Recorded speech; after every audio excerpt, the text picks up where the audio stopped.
டெல்லியில் கார் வெடிப்பு சம்பவம் எதிரொலி. தமிழக கர்நாடக எல்லையில் போலீசார் தீவிர வாகன சோதனை. நேற்று டெல்லியில் செங்கோட்டை பகுதியில் நேற்று இரவு நிகழ்ந்த கார் வெடி விபத்தில் 9 பேர் உயிரிழந்தனர்.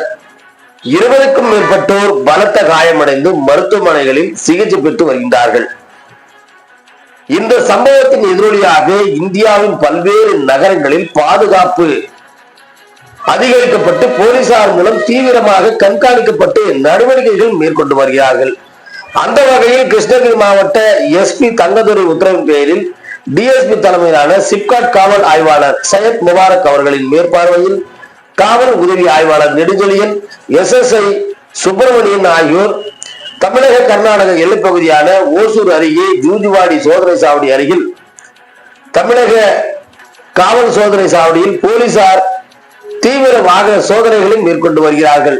கர்நாடக மாநிலத்தில் இருந்து தமிழகம் நோக்கி வரும் அனைத்து வாகனங்களையும் தடுத்து நிறுத்தி வாகனங்களை தீவிர சோதனை செய்து அதன் பிறகு தமிழகத்திற்கு அனுமதித்து வருகிறார்கள். குறிப்பாக இருசக்கர வாகனம், ஆவணி பேருந்துகள், அரசு பேருந்துகள் உள்ளிட்டவை சோதனைக்கு பிறகு தமிழகத்திற்குள் அனுமதிக்கப்படுகிறது காவல்துறை. இதே போன்று மாநில எல்லை பகுதியான கக்கனூர், சம்பங்கிரி மாநில எல்லை பகுதியில் பேரிகை, கும்பலம், தளி, ஜவுளகிரி, அஞ்சட்டி, தக்கட்டி உள்ளிட்ட மாநில எல்லை பகுதியில் போலீசாரால் வாகனத்தை தணிக்கை நடைபெற்று வருகிறது. வாகன தணிக்கை நடந்த பின்னரே தமிழகத்திற்குள் வாகனங்களை போலீசார் அனுமதிக்கின்றனர். இதனால் தமிழக கர்நாடக எல்லை பகுதிகளில் பரபரப்பு ஏற்பட்டுள்ளது என்பதும் குறிப்பிடத்தக்கது.